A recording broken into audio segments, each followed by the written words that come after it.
Selfmate before soulmate, the journey of inner discovery. Today, we'll explore a very powerful shift in our relationship approach, transitioning from seeking a soulmate outside of ourselves to becoming our self-mate first. For many of us, the idea of soulmate was deeply embedded in our childhood. We grew up with fairy tales, Hollywood movies, and romance novels that painted a picture of a perfect partner, someone who could complete us and provide us with everything we didn't know we even were missing. We were conditioned to believe that a soulmate was out there, ready to sweep us off our feet and make us whole again. The problem is, when we chase after this perfect external person, we often miss the crucial step. We haven't yet learned to connect with ourselves. We look outward for love, healing, fulfillment, expecting another to fill all the gaps we believe we have within.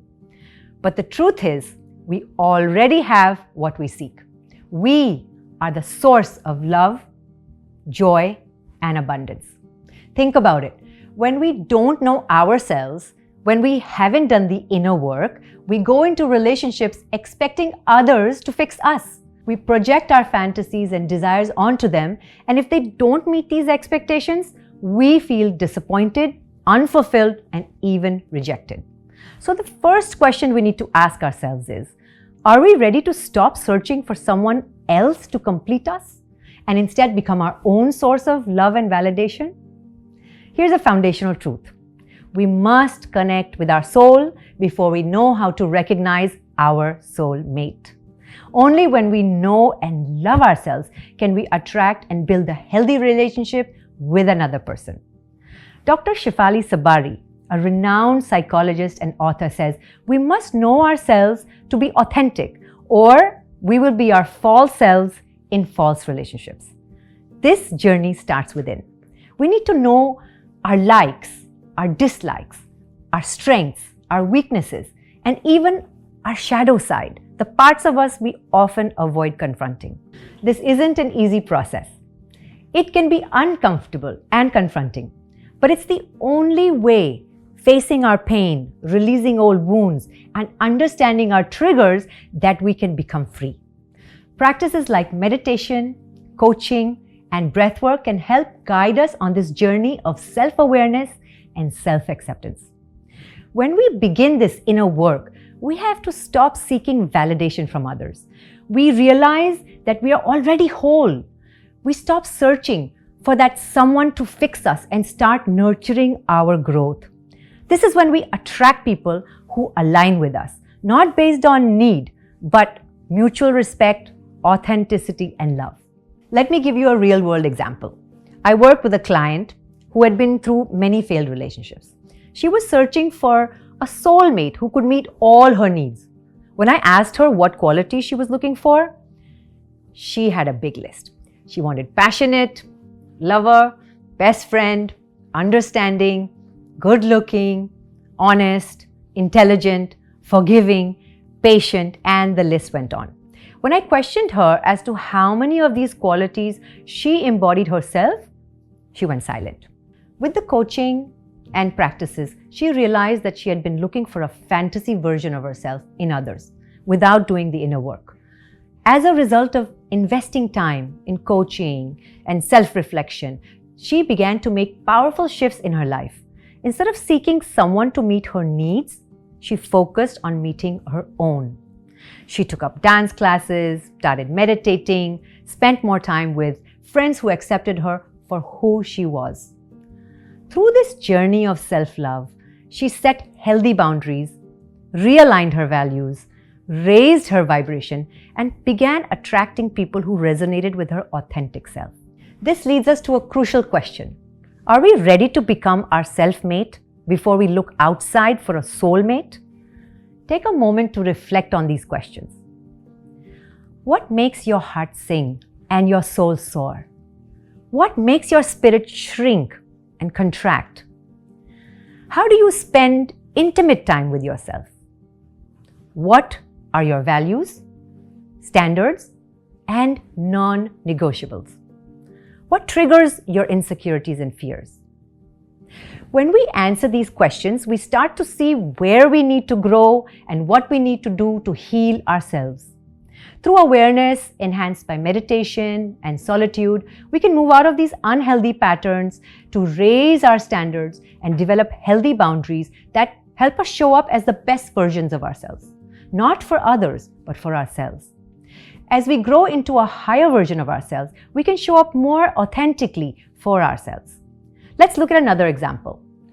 Another client wanted to get married. She had a long list of qualities she wanted in her soulmate: good-looking, successful, well-traveled. When she met her potential partner, he seemed to check all the boxes as a life partner and soulmate. She dove right into marriage, feeling that dopamine rush of finding her perfect soulmate. After 6 months, the honeymoon phase was over and the relationship began to unravel. They had never truly discussed their values, priorities, or long-term goals. Both projected their ideal soulmates onto each other without understanding the deeper needs and expectations they each had. When we approach relationships with an agenda or an unexamined fantasy, we lose the opportunity for true and deep connection. Relationships built on external qualities like appearance, wealth, or status may be exciting in the short term, but they lack the deeper foundation for a long-lasting love. This is why the most important relationship we can have is with ourselves. Once we have done the inner work to understand who we are, we can enter a relationship with a clear sense of what we need, what we offer, and what we're willing to give. True love is not about extracting something from someone else. It's about mutual care, respect, and support. When we feel whole, we attract relationships based on shared values, mutual growth. We come from a space of sharing and caring. This leads us to the idea that we don't attract what we desire, but who we are. If we haven't healed ourselves, we seek external validation, attracting people who mirror our insecurities. But when we align with our true selves, when we love and accept ourselves fully, we begin to attract people who resonate with our energy, standards, and values. As Dr. Joe Dispenza explains, our thoughts and feelings create an electromagnetic field. That signature draws the experiences into our lives. So if we want a healthy, loving relationship, we must first become healthy and loving with ourselves. The journey from soulmate to self-mate is one of transformation. It is the best journey we can make in this lifetime. Everything in our lives becomes a reflection of who we are within. It's about shifting this external expectation to inner alignment. As we begin connecting with our true essence, our love, peace, and abundance, we become magnets for relationships that are based on giving, sharing, growing together. To conclude, remember this: your soulmate is not someone you find outside of yourself. Your soulmate is already within you, waiting to be discovered and cherished.